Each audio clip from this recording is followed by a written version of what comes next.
Ya apalagi kalau bukan demo. Karena Ferry Juliantono ini kan memang hobinya demo. Pasti akan menggalang massa, mengumpulkan orang-orang bodoh yang mau dikibuli dengan kedok agama ini untuk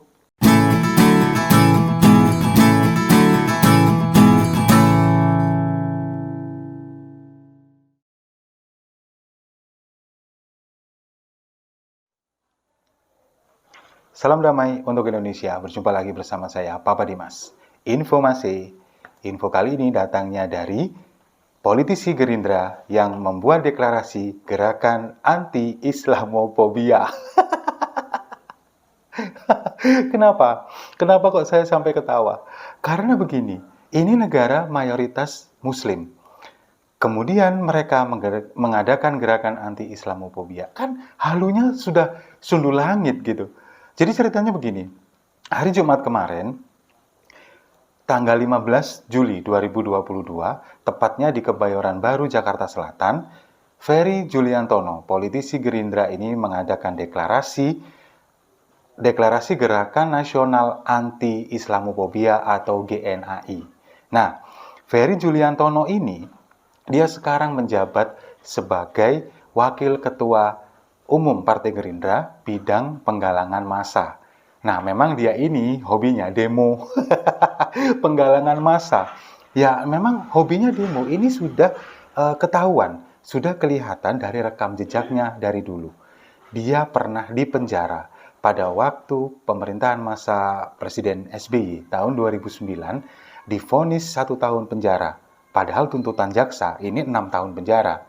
Gara-gara memimpin aksi demo, kemudian menghasut dan memprovokasi warga untuk menyerang aparat kepolisian pada saat demo penolakan kenaikan BBM tahun 2008. Nah, dia divonis 1 tahun penjara tahun 2009. Jadi memang Ferry Juliantono ini hobinya demo. Makanya oleh Gerindra ditempatkan di Wakil Ketua bagian penggalangan massa. Nah, kemudian apa alasan dari Ferry Juliantono ini mendeklarasikan GNAI ini? Karena berdasarkan resolusi PBB katanya, yang pada setiap tanggal 15 Maret memperingati Hari Anti-Islamofobia sedunia. Dia mengatakan, berdalih, kalau menurut saya lebih berdalih, bahwa gerakan Islamofobia ini akan berpotensi memecah belah bangsa, terutamanya umat Islam, katanya. Nah, sebelum kita lebih jauh untuk mengkritisi kegiatan ini atau deklarasi ini, kita lihat dulu dong tokoh-tokoh yang hadir di deklarasi ini. Yang pertama, sebutkan saja, Slamet Ma'arif, Ketua PA 212. Yang kedua, Hidayat Nur Wahid, Wakil Ketua Dewan Syuro Partai Keadilan Sejahtera. Lalu ada politisi dari Partai Umat, Buniani, dan juga Mustafa Nahrawardaya.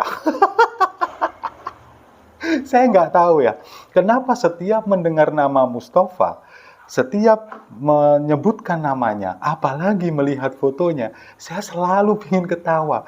Jadi keinget waktu dia menjaminkan istrinya ke pihak kepolisian. Memang pria yang ganteng dan cabi imut ini gemesin banget gitu loh. Jadi pengen cubit pipinya pakai gunting kuku. Dan kita lihat, dari tokoh-tokoh yang hadir di sana, kita tahu afiliasi gerakan mereka ini seperti apa. Ada Slamet Ma'arif, Hidayat Nur Wahid, Buniani, Mustafa Nahrawardaya, dan beberapa tokoh-tokoh yang berseberangan dengan pemerintah lainnya. Kita tahu kemana arah gerakan mereka. Nah, sekarang kalau misalkan gerakan ini sudah terbentuk, lalu agenda apa yang akan mereka lakukan? Ya apalagi kalau bukan demo.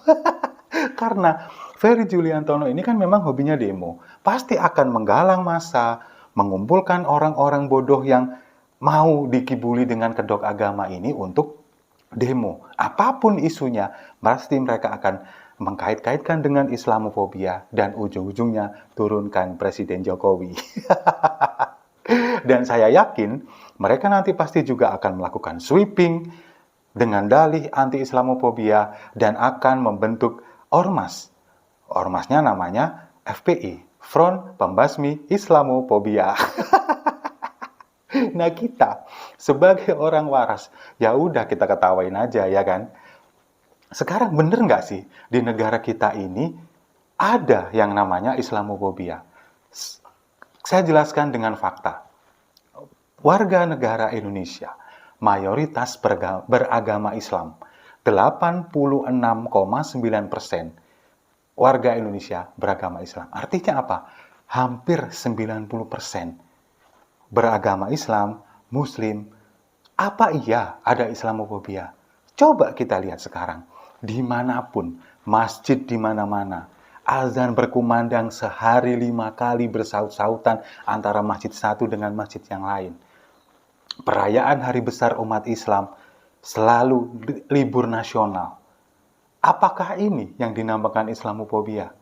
Lalu kemudian, kalau memang ada itu Islamofobia, setiap kali ada perayaan ibadah, kemudian kita melihat orang berangkat ke masjid pakai sarung, pakai peci, ada hari raya Idul Fitri, hari raya Idul Adha.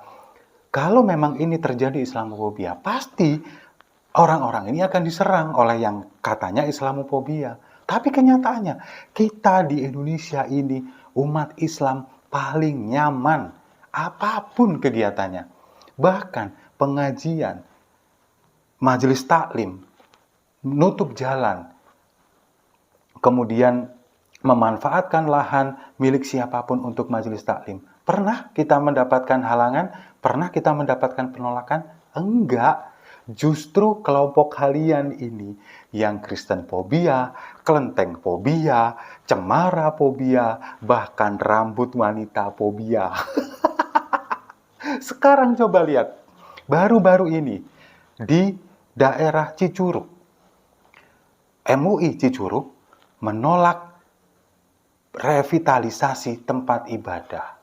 Bukan membangun loh ya ini, revitalisasi. Mereka nggak dimintain duit. Tapi menolak revitalisasi tempat ibadah. Ada kelenteng di sana. Nah, siapa sekarang yang fobia? Ada pembangunan tempat ibadah juga ditolak. Harus memenuhi syarat A, B, C, D, dan lain sebagainya. Siapa sekarang yang fobia? Ada lagu anak-anak. Ada pohon cemara. Dibilang ini kristenisasi. Siapa yang fobia? Kemudian Abdul Somad mengatakan di salib ada jin kafir. Siapa sekarang yang fobia?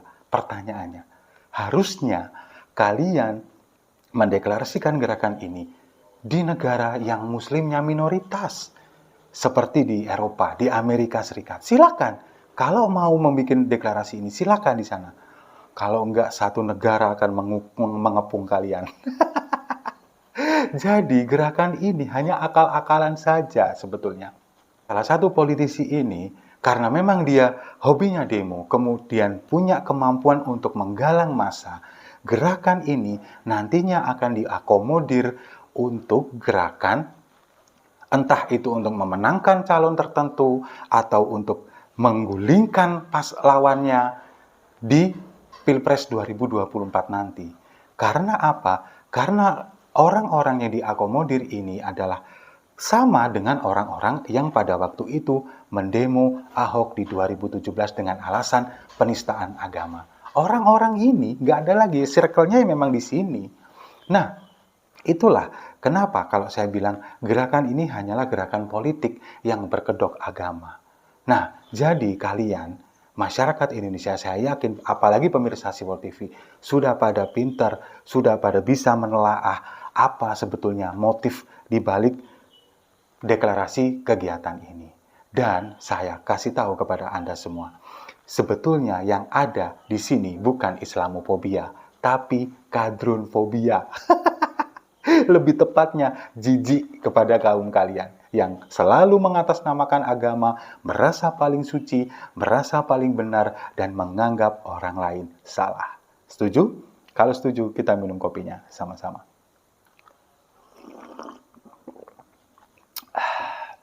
Saya rasa itu. Terima kasih sudah menyimak. Jangan lupa like, komen, dan subscribe. Salam damai untuk Indonesia.